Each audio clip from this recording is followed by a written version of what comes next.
काशी की धरती ऐसे पूज्य संतों के ज्ञान से हमेशा ही समाज का एक मार्गदर्शक रही है। उसी काशी में संत कबीरदास जी का जन्म होता है।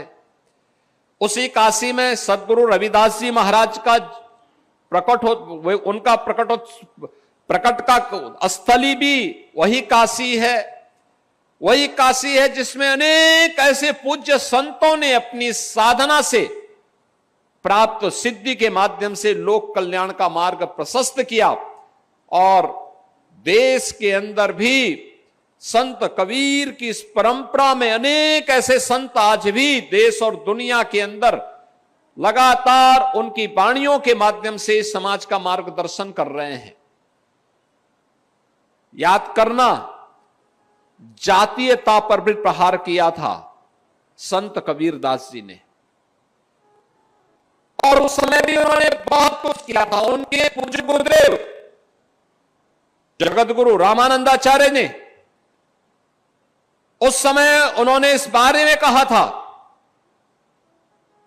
जातीय विसंगतियों पर और उस समय की छुआछूत और अस्पृश्यता के भाव पर भी उन्होंने बहुत प्रभावी हमला किया था। उन्होंने उस समय कहा था कि जाति पाति पूछे नहीं कोई, हरि को भजे सो हरि का होई। यानी जो ये जाति पाति का बंधन जब तक टूटेगा नहीं, ये देश की गुलामी का कारण था। यानी जो देश की गुलामी का कारण रहा हो, जिसके कारण हमारा अस्तित्व संकट में खड़ा हुआ था, जिन कारणों से हमारी आस्था पर प्रहार हो रहा था, जिन कारणों से हमारे धर्मस्थल अपवित्र हुए थे, जिन कारणों से हमारी उस समय की पीढ़ी के सामने अस्तित्व का संकट खड़ा हुआ था, उनमें से समाज का विभाजन एक प्रमुख कारण रहा है।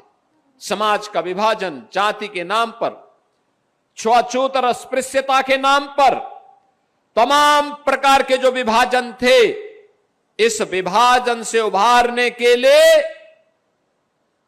उस समय भी गुरु रामानंद जी महाराज ने, संत कबीरदास जी महाराज ने, सदगुरु रविदास जी महाराज ने, अन्य ऐसे अनेक पूज्य संतों ने, महाराष्ट्र की धरती पर भी तमाम ऐसे पूज्य संत हुए जिन्होंने उस समय के समाज को एक नई दिशा दी। और उनकी वाणी आज भी उतनी ही प्रासंगिक है जितना उस समय थी।